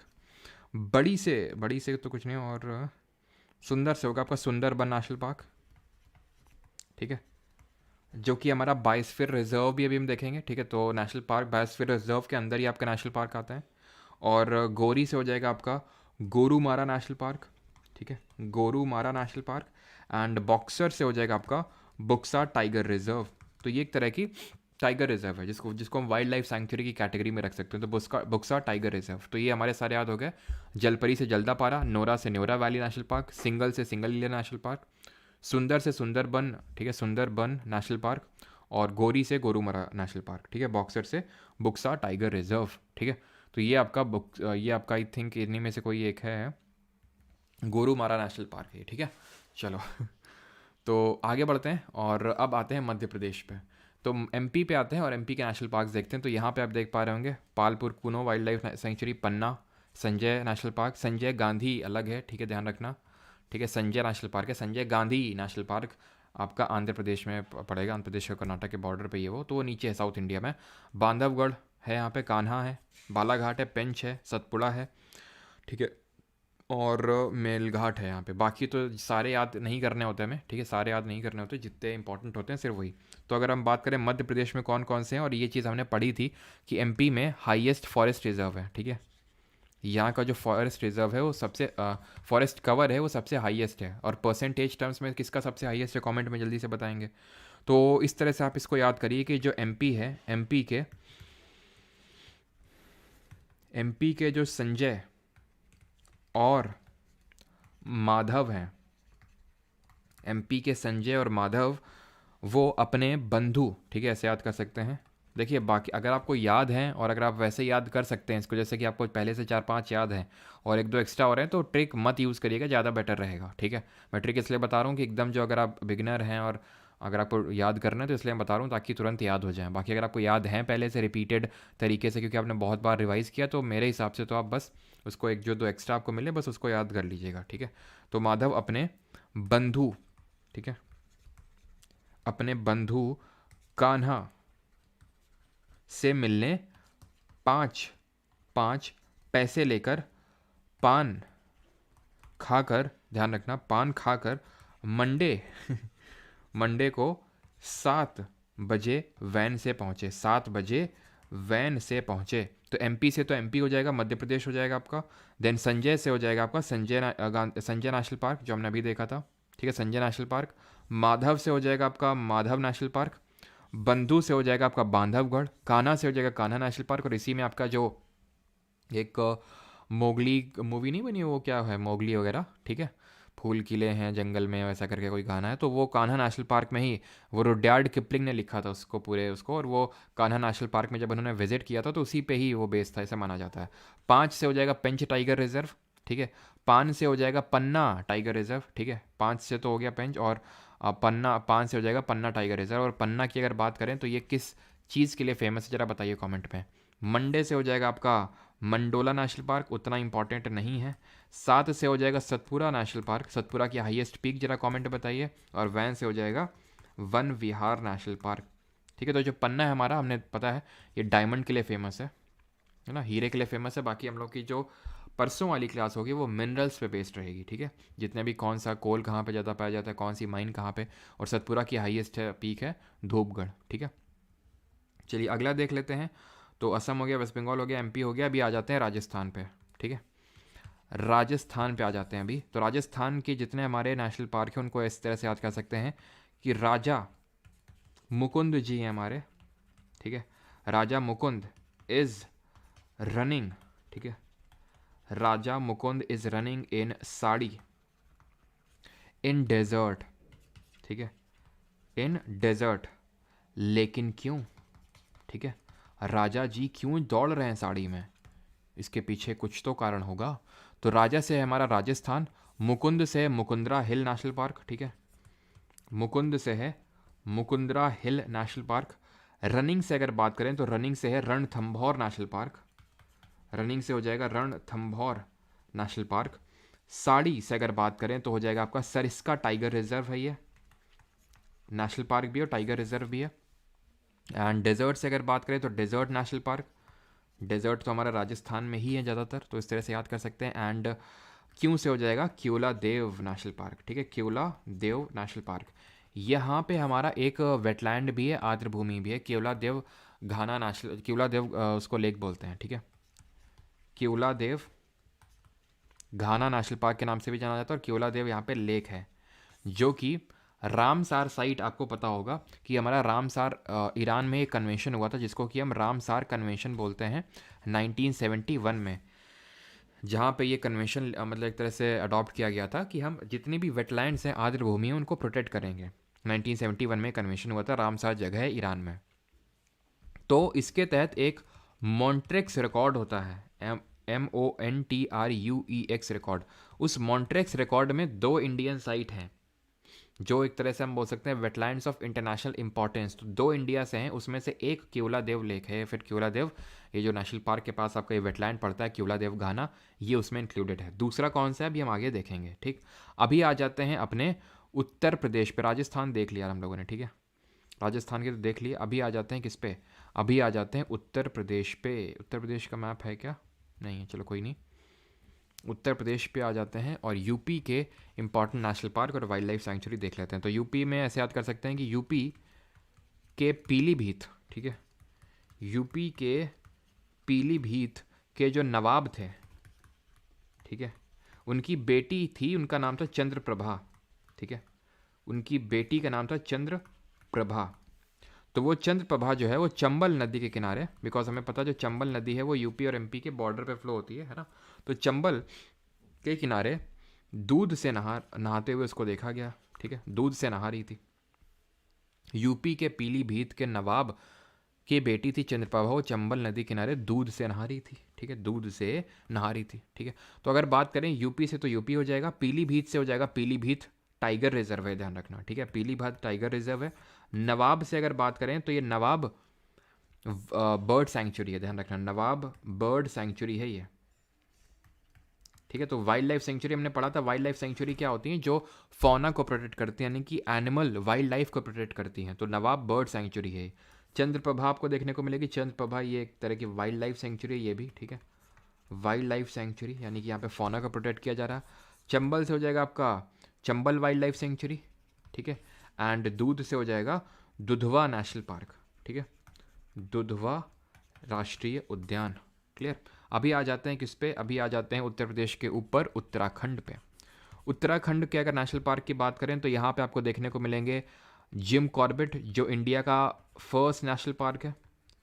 ठीक है, जिम कॉर्बेट नेशनल पार्क जो इंडिया का सबसे पहला नेशनल पार्क है, राष्ट्रीय उद्यान है, जिसको 1936 में सेटअप किया गया था। तब इसका नाम हुआ करता था हेलीज राष्ट्रीय उद्यान, हेलीज नेशनल पार्क। फिर इसका कुछ टाइम तक रामगंगा नेशनल पार्क भी रहा इसका नाम। ठीक है, रामगंगा राष्ट्रीय उद्यान। फिर अगर हम बात करेंगे, दूसरा है हमारा राजाजी नेशनल पार्क, राजाजी राष्ट्रीय उद्यान। तीसरा है नंदा देवी नेशनल पार्क। ठीक है, नंदा देवी राष्ट्रीय उद्यान। चौथा है हमारा वैली ऑफ फ्लावर्स, ठीक है। ध्यान रखना silent valley national park Kerala में है। ऐसे याद करो, वहाँ के लोग, वहाँ की लिटरेसी रेट सबसे ज़्यादा है, तो वहाँ के लोग साइलेंट रहते हैं, ठीक है। और यहाँ पे फ्लावर्स ही फ्लावर्स रहते हैं उत्तराखंड में। तो valley of flowers national Park, और हो जाएगा आपको आपका गंगोत्री नेशनल पार्क, ठीक है। गंगोत्री नेशनल पार्क, तो इसको ऐसे याद कर सकते हैं कि जो हमारे राजा जी हैं, उत्तराखंड के राजा जी हैं, वो अपने जिम्मी के लिए जिमी देवी के लिए फ्लावर्स लेके गए गंगा नदी के किनारे। तो ऐसे करके आप इसको याद कर सकते हैं। And let me tell you कि जो जिम कॉर्बेट नेशनल पार्क है, इसी में ही प्रोजेक्ट टाइगर को लॉन्च किया गया था। जो हमारा प्रोजेक्ट टाइगर है वो इसी नेशनल पार्क पे लॉन्च किया गया था। प्रोजेक्ट टाइगर की अगर बात करें तो इसकी शुरुआत 1973 में हुई थी, 1973 में। इसी तरह हमारा एक चलता है प्रोजेक्ट एलिफेंट। कोई बता सकता है वो कब स्टार्ट हुआ था? इस पर भी क्वेश्चन पूछ लेता है। प्रोजेक्ट एलिफेंट, तो ये स्टार्ट हुआ था 1992 में, ठीक है। 1992 में ये स्टार्ट हुआ था। क्लियर। फिर हम आते हैं, यूके हो गया हमारा, उत्तराखंड हो गया। अब आ जाते हैं गुजरात पे। गुजरात पे आ जाते हैं। और गुजरात में ऐसे याद कर सकते हैं कि भाई गुजरात में मेरी, ठीक है, गुजरात में मेरी ब्लैक वैन, ठीक है, गुजरात में मेरी ब्लैक वैन बीच पर, ठीक है, बीच पर गिर गई, ठीक है, गिर गई। इसको इस तरह से याद कर सकते हैं, गुजरात में मेरी ब्लैक वैन बीच पर गिर गई। तो मेरी से हो जाएगा आपका मरीन नेशनल पार्क, ठीक है, marine national park. And black van से हो जाएगा आपका ब्लैक बक नेशनल पार्क, ठीक है, या फिर blackbuck wildlife sanctuary. तो ब्लैक बक वही है हमारा जिसका हमारे सैल्मन भाई ने पोचिंग करी थी जिसकी, ठीक है, blackbuck wildlife sanctuary, है ना। काला हिरन। बीच की अगर बात करें तो बीच से तो आई थिंक नहीं होगा कोई, यहाँ पे गिर से होगा, गिर राष्ट्रीय उद्यान, ठीक है, गिर नेशनल पार्क। और यहाँ पे आपका एक लिटिल रन ऑफ कच्छ नहीं है क्या? यहाँ पे गिर गई नहीं है, ठीक है, कोई नहीं। यहाँ पे little Rann of Kutch wild life sanctuary भी है एक। लिटिल रन जो आपका है, ये लिटिल रन ऑफ कच्छ, ये फेमस है वाइल्ड एस के लिए। वाइल्ड एस जो जंगली गधा होता है उसके लिए फेमस है, ध्यान रखना। लिटिल रन ऑफ कच्छ जो कि गुजरात में लोकेटेड है, ठीक है। तो ये भी हो गया हमारा। अब आते हैं किस पे, अगला स्टेट कौन सा बचा, अगला किसका क्या जाए, हिमाचल, ठीक है, हिमाचल प्रदेश पे। तो हिमाचल प्रदेश की अगर बात करें तो यहाँ कौन कौन से नेशनल पार्क हैं? एक तो पिन वैली नेशनल पार्क है, ठीक है। एक है हमारा इंदर किला नेशनल पार्क, और सिंबलवाड़ा, ठीक है, Simbalbara national park. Great Himalaya national park, ठीक है, ग्रेट हिमालय नेशनल पार्क। और कौन सा हो जाएगा आपका, ग्रेट वैली हो गया, पिन वैली भी हो गया, अंदर किला, ठीक है। तो आप इसको इस तरह से याद कर सकते हैं कि भाई कोई इंदर करके लड़का था, ठीक है, वो ग्रेट हिमालय में गया, उसकी वहाँ पे सिम खो गई, तो उसने अपनी पिन निकाली, ठीक है, और पिन से उसने सिम को जो है ढूंढना शुरू कर दिया, ठीक है। और एक और है खीर गंगा नेशनल पार्क है, वही मैं सोच रहा था कोई एक मिस हो रहा है। तो खीर गंगा नेशनल पार्क है। तो ऐसे याद रखो, ग्रेट हिमालय में हो गया, खीर खा रहा था बैठ के, सिम गिर गई तो पिन से वो उसको निकाल रहा है, ठीक है, ऐसे करके। Now coming on to the Jammu and Kashmir जो रीजन है, ठीक है, जम्मू कश्मीर और लद्दाख वाला जो हमारा रीजन है, वहाँ पे आते हैं। तो यहाँ पे हमारे कुछ इंपॉर्टेंट है, जैसे हेमिस नेशनल पार्क है जो कि करेंटली लद्दाख रीजन में पड़ता है, हेमिस राष्ट्रीय उद्यान। और दाची गाम, ठीक है, दाची गाम नेशनल पार्क। सलीम अली, ध्यान रखना, सलीम अली जो नेशनल पार्क है वो जम्मू कश्मीर में है, लेकिन जो सलीम अली बर्ड सेंचुरी है, पक्षी अभ्यारण्य है, वो गोवा में देखने को मिलेगा आपको, ठीक है। और हमारा एक किश्तवाड़ नेशनल पार्क। तो आप इसको इस तरह से याद कर सकते हैं कि भाई जो हमारे सलीम जी हैं, सलीम जी ने हेमा जी को 2 ग्राम, सलीम अली हेमा जी को हेमिस 2 ग्राम दाची गाम किश मिश दी, ठीक है। तो सलीम जी ने हेमा जी को 2 ग्राम किशमिश दी। इस तरह से आप इसको याद कर सकते हैं, जो जम्मू एंड कश्मीर और लद्दाख के हैं। तो जो हेमिस है वो मेनली हमारा लद्दाख में पड़ता है, बाकी दाची गाम, सलीम अली और किश्तवाड़ ये जम्मू कश्मीर रीजन में पड़ते हैं। अब एक बार चेक कर लेता हूँ किसी कोई डाउट तो नहीं है, देन हम लोग आगे बढ़ते हैं। यहाँ का स्टेट एनिमल है आपका snow leopard.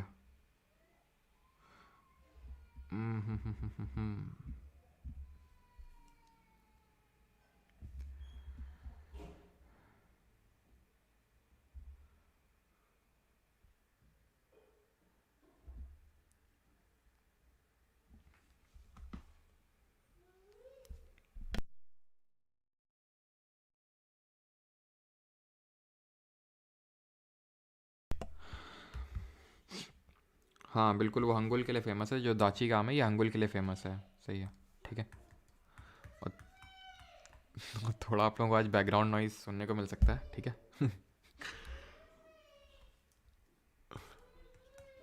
Hangul national park.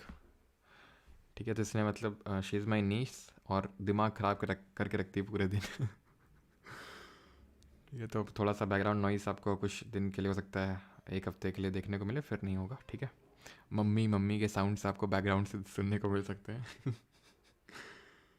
ठीक है, अभी इतनी बड़ी भी नहीं है कि उसको समझा सकें कि भाई बोलना नहीं है अभी। ठीक है, तो बड़ी मुश्किल से उसको बचा के रखा जाता है, क्योंकि वो उसका ये है कि हम चाचा के कमरे में मेरे कमरे में आती है वो सीधे, तो उसको काफ़ी बचा के रखा जाता है क्लास के टाइम में। ठीक है, खैर आगे बढ़ते हैं एंड आते हैं केरल पे। ठीक है, केरल पे भी आते हैं। और केरल में अगर हम बात करें तो एक तो जो मैंने आपको बताया था साइलेंट वैली नेशनल पार्क। ठीक है, साइलेंट वैली नेशनल पार्क है, इसको शांत घाटी राष्ट्रीय उद्यान जिसको बोलते हैं। तो आप इसको ऐसे याद कर सकते हैं कि भाई केरल के में लिटरेसी रेट सबसे हाईएस्ट है, 94%। स्टैटिक जी के हम सेंसस की क्लास में पढ़ चुके हैं, तो इसलिए वहाँ पे लिटरेसी रेट, जहाँ पे मतलब लोग ज़्यादा साक्षर होते हैं, तो वहाँ पे लोग साइलेंट होते हैं। ठीक है। And Periyar national park. ठीक है, पेरियार नेशनल पार्क है यहाँ पे।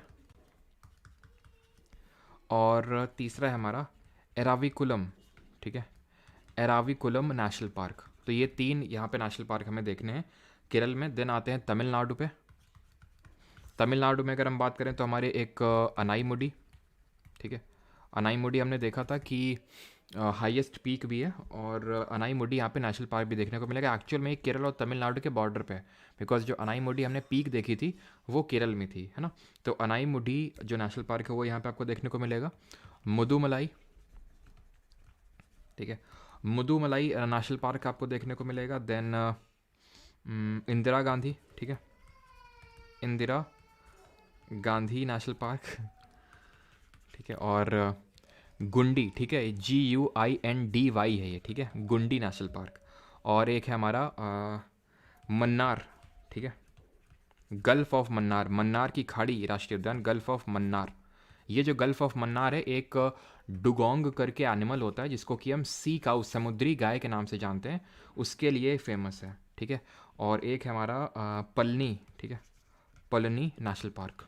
ठीक है, तो ये हमारे तमिलनाडु के हैं। तो इसको ऐसे याद कर सकते हैं कि भाई कुछ हमारे अन्ना जी जो थे, अन्ना जी मधु जी के साथ मलाई खा रहे थे। ठीक है, तो कुछ गुंडे आ गए घाटी में, गल्फ के पास में, तो कुछ गुंडे आ गए। तो इंदिरा जी ने जो क्या किया, इंदिरा जी ने उनको जो है पाल लिया, फिर कुछ भी मतलब इंदिरा जी ने जो है उनको एक तरह से छुड़ा लिया गुंडों से। तो इस तरह से आप इसको याद रख सकते हैं। देन अभी आते हैं कर्नाटक पे।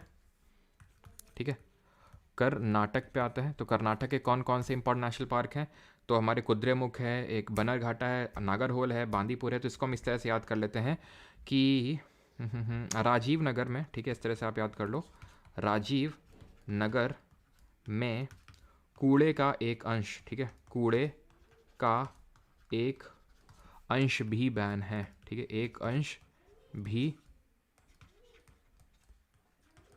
बैन है। ठीक है, तो राजीव से अगर बात करें, राजीव नेशनल पार्क। ठीक है, जिसको कि हम नागरहोल नेशनल पार्क के भी नाम से जानते हैं, ध्यान रखना, ये राजीव गांधी नेशनल पार्क के नाम से जानते हैं। ठीक है, और इसको हम किस नाम से जानते हैं, नागरहोल के नाम से भी। ठीक है, ये एक्चुअल में आंध्रा और कर्नाटक के एकदम बॉर्डर पे पड़ता है ये। ठीक है, नागरहोल नेशनल पार्क। एंड नगर से भी आप नागरहोल याद कर सकते हैं। ठीक है, नगर से भी आप नागरहोल को याद कर सकते हैं। कूड़े से कुद्रेमुख। ठीक है, कुद्रेमुख, ये जो कुद्रेमुख है ना, इसका एक्चुअल में जो मीनिंग होता है वो हॉर्स का जो पंजा होता है। ठीक है, जो घोड़े का जो पंजा होता है, मतलब जो पैर का जो खुर होता है, वो होता है कुद्रेमुख। कुद्रेमुख में हम कल पढ़ेंगे, परसों पढ़ेंगे, माइंस भी हैं। ठीक है, कुद्रेमुख माइंस। तो जो कुद्रेमुख का एक्चुअल मीनिंग होता है वो वही होता है। ठीक है, अंश की अगर बात करें तो अंश का हो जाएगा आपका अंशी नेशनल पार्क, अंशी नेशनल पार्क। और बैन से हो जाएगा बनरघट्टा नेशनल पार्क। ठीक है, बनरघट्टा नेशनल पार्क। तो ये हमारे कर्नाटक के नेशनल पार्क और ये हैं। ठीक है, एंड ये क्या है, ये केबुल लैमजाओ नेशनल पार्क, जो कि आपको कहाँ पे देखने को मिलेगा, जल्दी से बताइए। तो ये आपको देखने को मिलेगा मणिपुर में। और जो मैंने आपको बताया था कि जो मॉन्ट्रेक्स रिकॉर्ड में हमारे दो वेटलैंड्स हैं जो मॉन्ट्रेक्स रिकॉर्ड में आते हैं वेटलैंड्स की अगर हम बात करें तो एक तो हमने देखा था क्योला देव कान्हा नेशनल पार्क और दूसरा है हमारा ये केबुल लैमजाओ नेशनल पार्क जो कि एक फ्लोटिंग यानी तैरता हुआ राष्ट्रीय उद्यान है, फ्लोटिंग नेशनल पार्क है। ठीक है, तैरता हुआ राष्ट्रीय उद्यान है और ये कहाँ पे है, ये मणिपुर में है। ठीक है, मणिपुर में। और मणिपुर में ये एक फ्लोटिंग नेशनल पार्क इसलिए है बिकॉज यहाँ पे जो आप देख पा रहे हैं ये एक तरह वेजिटेशन है जो फ्लोट कर रहा है। इसको हम फुमडिस के नाम से जानते हैं। अभी तक पूछा तो नहीं लेकिन काफ़ी अच्छा क्वेश्चन बनेगा कि फुमडिस किस नेशनल पार्क पे देखने को मिलेगा। तो ये जो फ्लोट कर रहा है ये फुमडिस बोलते हैं इसको, ये चीज़ ध्यान रखिएगा। ठीक है, केबुल लैमजाओ नेशनल पार्क कहाँ पे, मणिपुर में है। क्लियर। और बाकी तो मणिपुर में और तो कुछ नहीं है। अच्छा ये बताओ जल्दी से कि किस स्टेट को हम मोलासिस बेसिन के नाम से जानते हैं। ये मैंने आपको बताया होगा, मोलासिस बेसिन के नाम से किस स्टेट को, किस राज्य को हम मोलासिस बेसिन के नाम से जानते हैं, जल्दी से बताइए। तो ये हमने देख लिया केबुल लैमजाओ नेशनल पार्क जो कि लोकटक लेक में हमें देखने को मिलता है। अब आगे बढ़ते हैं और सिक्किम में देखते हैं। जैसे सिक्किम में तो अभी देखेंगे कंचनजंगा नेशनल पार्क है जो कि biosphere reserve, Kanchenjunga biosphere reserve के अंदर आता है। ठीक है, कंचनजंगा राष्ट्रीय उद्यान है यहाँ पे आपका। और आई थिंक छत्तीसगढ़ के भी हम लोगों के मिसिंग है। छत्तीसगढ़ के कौन कौन से हैं, तो छत्तीसगढ़ में आपका इंद्रवती है, Indravati national park. Kanger valley national park, Kanger घाटी राष्ट्रीय उद्यान जिसको बोलते हैं, Kanger valley national park. And Guru Ghasidas national park, Guru Ghasidas national park आपको देखने को मिलेगा छत्तीसगढ़ में। ये इंद्रावती किसकी ट्रिब्यूटरी, जरा कमेंट में बताइए जल्दी से। तो छत्तीसगढ़ हो गया और हमारा उड़ीसा।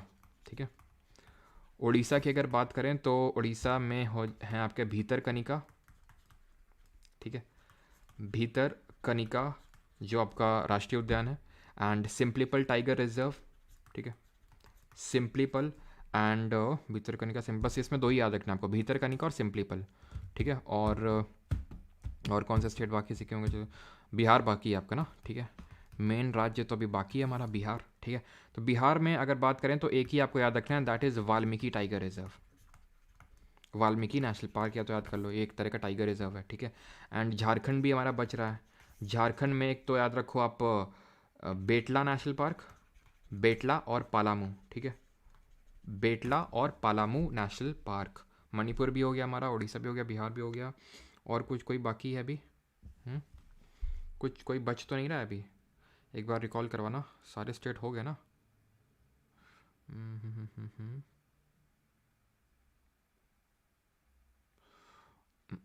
आज का टॉपिक थोड़ा सा मुझे पता है बोरिंग लग रहा होगा आपको क्योंकि थोड़ी सी फैक्चुअल चीज़ें हैं, लेकिन कोई नहीं, कभी कभी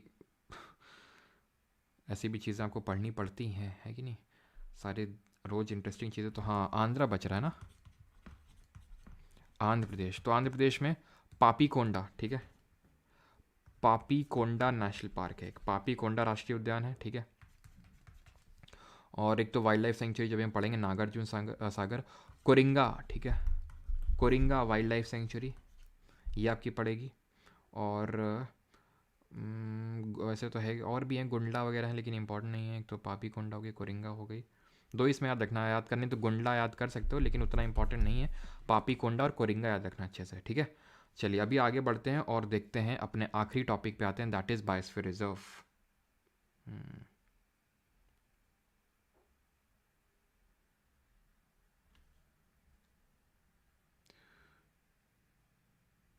महाराष्ट्र के भी नहीं करवाए क्या मैंने, महाराष्ट्र के भी नहीं करवाए हुए हैं क्या अभी। महाराष्ट्र के भी नहीं हुए हैं बिल्कुल। चलो तो महाराष्ट्र के भी कर लेते हैं। महाराष्ट्र की अगर बात करें तो एक तो हमारा संजय गांधी नेशनल पार्क हो जाएगा। ठीक है, संजय गांधी, संजय तो वहाँ पे है। ठीक है, सॉरी वो राजीव था। ठीक है, राजीव गांधी नेशनल पार्क वो आपका एमपी में था। संजय गांधी यहाँ पे हो जाएगा।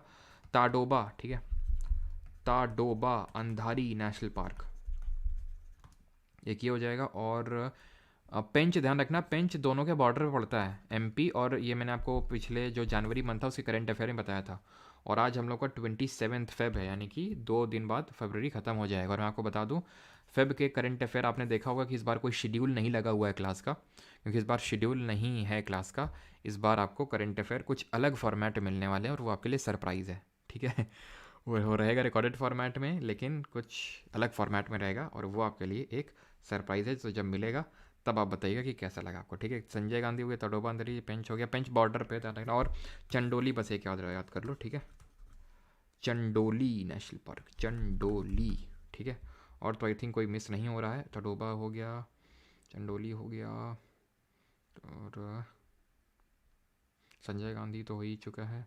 नवगांव भी है लेकिन इम्पोर्टेंट नहीं है, पेंच बॉर्डर पे है, या लिखना है तो यार लिख सकते हो नवगांव, लेकिन ये उतना इम्पोर्टेंट नहीं है। ठीक, अभी आते हैं बायोस्फीयर रिजर्व पे।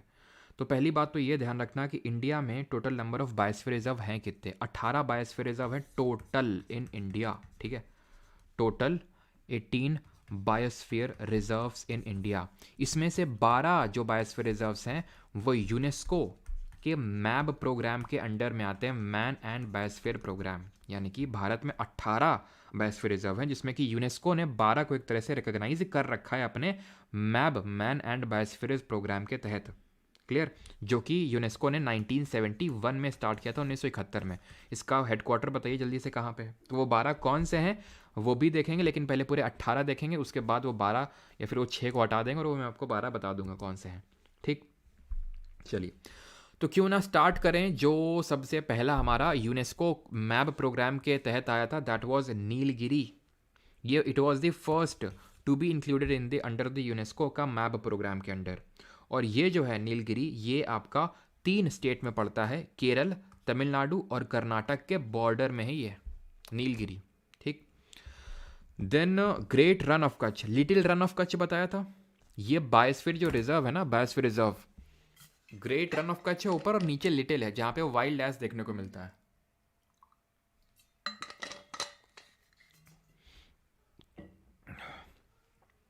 नीचे आपका लिटिल रन ऑफ कच्छ, जहां पे वाइल्ड एस, जंगली गधा देखने को मिलता है आपको। ठीक है, ये लार्जेस्ट है, आपका largest biosphere reserve in India है। ठीक है, तो ये हो गया। गल्फ ऑफ मन्नार, यहाँ पे बायोस्फीयर रिजर्व देखने को मिलेगा, जहाँ पे वो डुगोंग सी का वो मैंने आपको बताया था।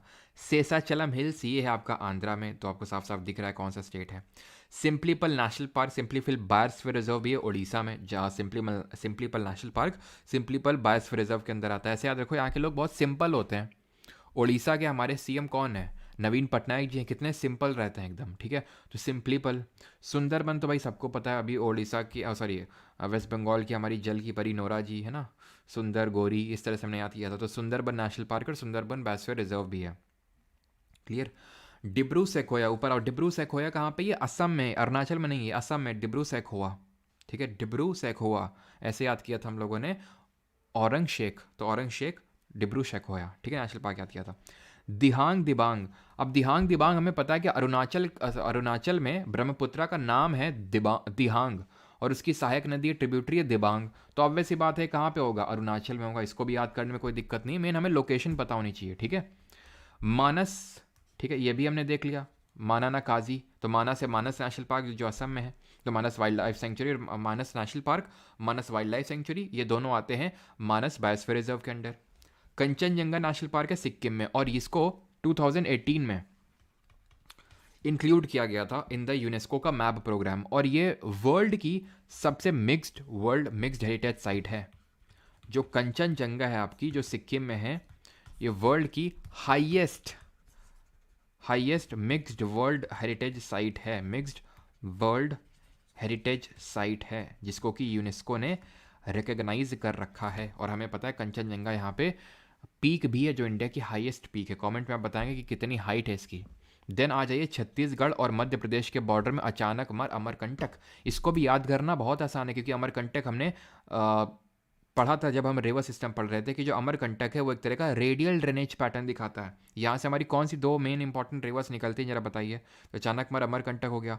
पन्ना यहाँ पे मध्य प्रदेश में भी पढ़ा था। पंचमढ़ी, ठीक है, पंचमढ़ी जिसको क्वीन ऑफ सतपुरा के नाम से जानते हैं, जहाँ पे धूपगढ़ हाईएस्ट पीक भी देखने को मिलती है, पंचमढ़ी मध्य प्रदेश में। ठीक है, देन आएंगे आप उत्तराखंड में, नंदा देवी नेशनल पार्क देखने को मिलेगा, नंदा देवी पीक भी है। हिमाचल प्रदेश में अगर बात करें तो यहाँ पे आपको कोल्ड डेजर्ट भी देखने को मिलेगा, कोल्ड डेजर्ट बायोस्फीयर रिजर्व देखने को मिलेगा। ठीक है, और एक छूट रहा है कोई, मेघालय में होगा आपका नॉक रेक। ठीक है, नॉक रेक बायोस्फीयर रिजर्व। कितने हो गए, एक बार गिन लेते हैं इसको। 1 हो गया, 2 हो गया, 3 हो गया, एक सेकेंड, 1 2 3 4 5 6 7 8 9 10 11 12 13 14 15 16। दो यानी कि छूट रहे हैं। दो कौन से हैं जो बच रहे हैं? कोल्ड डेजर्ट हो गया, नंदा देवी हो गया, अरुणाचल नोकरेक हो गया, असम वाला भी हो गया।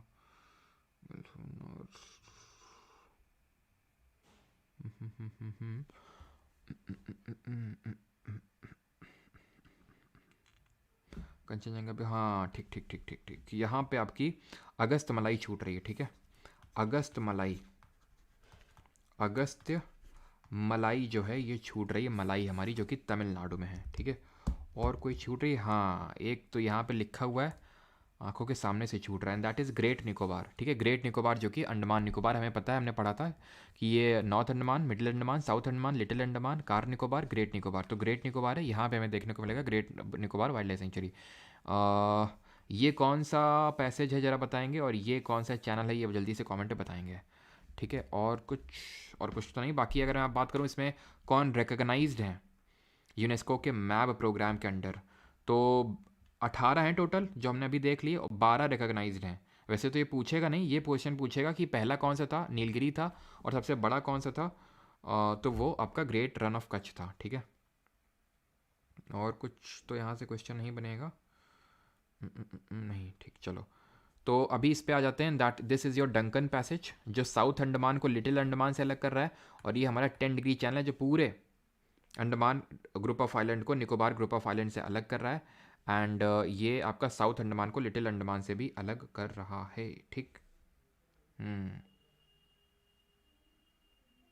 क्लियर। अब किसी को कोई डाउट होगा तो वो पूछ लेगा जल्दी से।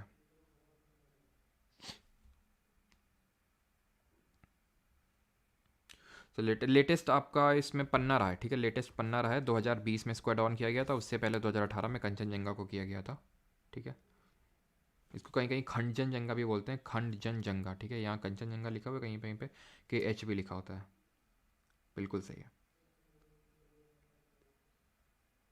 कोई डाउट नहीं, ओके। तो अब इसके क्वेश्चंस आई थिंक कल करना सही रहेगा, क्योंकि यार कल वाले टॉपिक के भी क्वेश्चंस रिमेनिंग है। तो कल एग्रीकल्चर छोटा सा टॉपिक होगा, ठीक है, जिसमें कि मैक्सिमम हम लोग का मैक्सिमम आई थिंक 1 घंटे से ज़्यादा तो नहीं होना चाहिए वो टॉपिक। तो कल हम लोग क्वेश्चंस करेंगे, ठीक है। कल वाले टॉपिक के भी, आज वाले टॉपिक के भी, और कल जो हमारा एग्रीकल्चर का भी होगा उसका। तो कल जो हमारा मेन लेक्चर रहेगा वो एग्रीकल्चर, जो छोटा सा कंपोनेंट है वो देखेंगे, राबी खरीफ ज़ैदी थोड़ा सा बहुत, कौन किस में टॉप प्रोड्यूसर है, एंड देन उसके बाद हम कल क्वेश्चंस करने वाले हैं, ऑलराइट। सर आप ये सब कैसे याद रखते हैं? देखो कूनो, अच्छा कूनो नहीं बताया क्या? कूनो मध्य प्रदेश में नहीं बताया क्या? कूनो भाई नोट कर लेना, MP में है, सॉरी। कूनो, अच्छा कूनो नहीं हुआ है, ठीक है। तो कूनो याद रख लेना, कूनो ग्वालियर में जो पड़ता है आपका, मध्य प्रदेश में, जहाँ पे आपके वो चीता लाए गए थे, ठीक है, कूनो नेशनल पार्क, ठीक है, ये भी है। तो याद का तो यार ऐसा है ना कि बार बार रेपिटेशन से वो याद हो ही जाता है। तो आप भी अगर आप बार बार वो चीज़ को रिवाइज करेंगे तो याद हो जाएगा आपको भी। शुरू में तो दिक्कत होगी, मैं मानता हूँ यार, थोड़ा सा बोरिंग टॉपिक है बोरिंग टॉपिक तो है, लेकिन अब क्या करें, मुझे भी बोरिंग लगता है, लेकिन पढ़ना तो पड़ेगा। और हाँ, ये थोड़ा सा एक छूट रहा है हमारा, वही ये क्या है, तो ये कुछ नहीं, IUCN की हमारी लिस्ट होती है, international union for conservation of nature, एक होता है हमारा संस्था, जिसका हेड क्वार्टर कहाँ पे है, ग्लैंड स्विट्ज़रलैंड में है। और ये करता क्या है, ये एक अपनी रेड लिस्ट निकालता है, ठीक है। रेड लिस्ट अगर कभी पूछ ले कि रेड लिस्ट कौन सी संस्था निकालती है, तो IUCN निकालती है, जिसमें कि ये डिफरेंट जो हमारी स्पीशीज़ होती हैं, स्पीशीज़ में फ्लोरा फौना दोनों आते हैं, पेड़ पौधे और जीव जंतु दोनों आते हैं, तो इनको डिफरेंट कैटेगरीज में लिस्ट करती है। कैसे? एक तो वो जिनका डेटा ही नहीं लिया गया है, ठीक है। दूसरे वो जो लीस्ट कंसर्नड है, ठीक है, ज़्यादा क्योंकि उनकी अच्छी खासा मात्रा है। नियर थ्रेटेंड यानी कि वो थ्रेटेंड की कैटेगरी में। वल्नरेबल मतलब कि थोड़ा सा और डेंजर है। एंडेंजर्ड और डेंजर बढ़ रहा है। क्रिटिकल एंडेंजर्ड बहुत कम मात्रा में पाए जा रहे हैं। एक्सटिंक्ट इन दी वाइल्ड यानी कि विलुप्त हो चुके हैं। एक्सटिंक्ट पूरी तरह से विलुप्त। वाइल्ड का मतलब ये है कि आपको वाइल्ड में देखने को नहीं मिलेंगे। हो सकता है कहीं पे, कहीं किसी चिड़ियाघर में कहीं पे कुछ कंजर्व करके उनको रखा गया हो, ठीक है। अभी एक चीज़ और बाकी है, वो भी अभी देखना है, रखा गया हो। तो ये एक तरह से एक्सटिंक्ट का मतलब खत्म होने की बस कगार में, ये इक्का दुक्का बच्चे हैं, ये भी एकदम कगार में। तो मतलब ये रिस्क बढ़ते लेवल पे है, तो ये चीज़ आपको पता होनी चाहिए, ठीक है।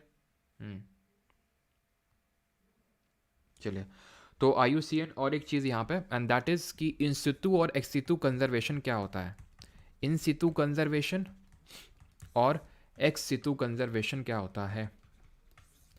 इन सितु कंजर्वेशन का मतलब ये होता है कि जहाँ पे वो पर्टिकुलर एनिमल या फिर प्लांट फ्लोरा फोना रह रहा है, जहाँ पे वो पाया जाता है, उसके ओरिजिनल हैबिटेट में अगर आप उसका कंजर्वेशन कर रहे हो तो उसको इन सितु बोलते हैं। कहीं पे उसको उठा के कहीं और ले जा रहे हो उसको एक्स सितु बोलते हैं। जैसे कि हमारे चिड़ियाघर जो होते हैं जिनको हम जू पार्क्स भी बोलते हैं, बोटानिकल गार्डन हो गया, ठीक है, बोटानिकल गार्डन करके मेट्रो स्टेशन भी है ना दिल्ली में, बोटानिकल गार्डन हो गया। तो ये होते हैं एक्सितु कंजर्वेशन की साइट्स होती हैं। राष्ट्रीय उद्यान जो नेशनल पार्क हो गए, वाइल्ड लाइफ सेंचुरी हो गई हमारी, ठीक है, वाइल्ड लाइफ सेंचुरी हो गई, बायोस्फीयर रिजर्व हो गया। तो ये सब इन सितु कंजर्वेशन दिखाते हैं हमारा। इन सितु का मतलब है जहाँ के हैं वहीं पे, एक्स सितु का मतलब है कहीं बाहर से, ठीक है।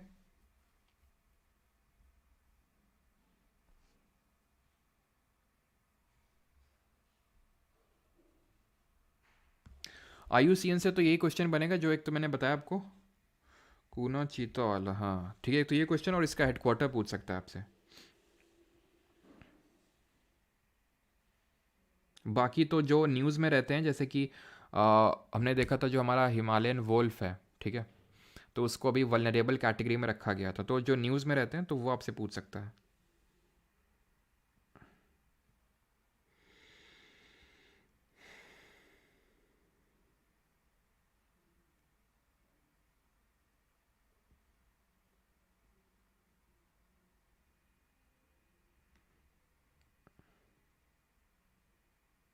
तो जो न्यूज़ में आपके रहते हैं तो उससे क्वेश्चन बन सकता है। बाकी तो और कुछ इससे ज़्यादा क्वेश्चन बनता नहीं है IUCN से, ठीक है।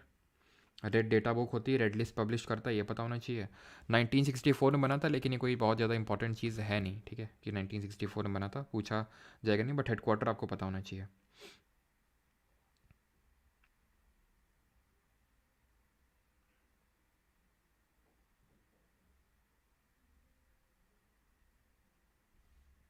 चलिए भाई, थैंक यू, मिलते हैं कल के लेक्चर में जो कि एग्रीकल्चर और MCQs पे रहने वाला है।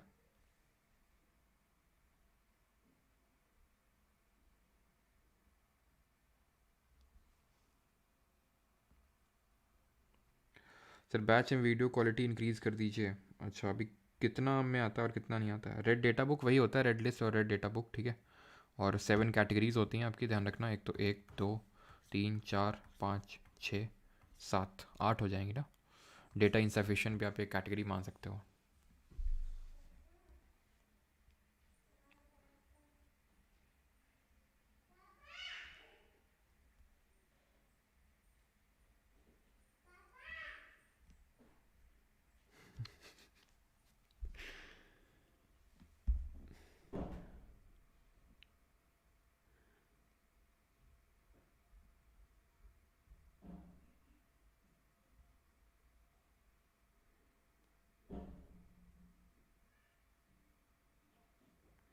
नहीं, वो इन सितु नहीं होगा, वो एक्स सितु होगा, ठीक है, क्योंकि उसको एक तरह से ट्रांसपोर्ट किया गया बोल सकते हैं।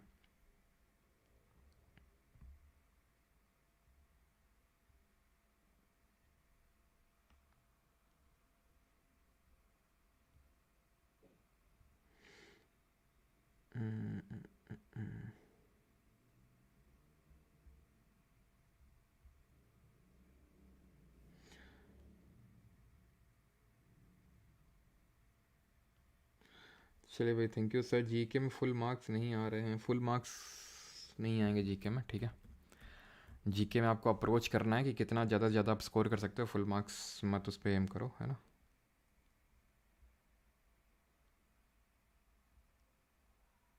सर मैं कल आपका कोर्स खरीदा बट गलती से 2.0 में के बदले रिकॉर्डेड खरीद लिया सर प्लीज़।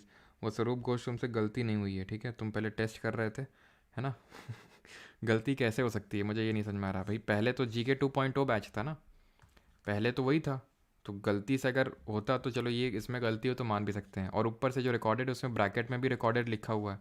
तो गलती कैसे हो जाती है मुझे पता नहीं चलता ये, ठीक है, कि बस सीधे सीधे आप गए और खड़ाक से क्लिक किया और बस आपने पेमेंट कर दिया, ठीक है। तो आप पहले टेस्ट करते हो कि भाई देखते हैं किसमें क्या है, और फिर आप बोलते हो कि गलती हो गई, है ना।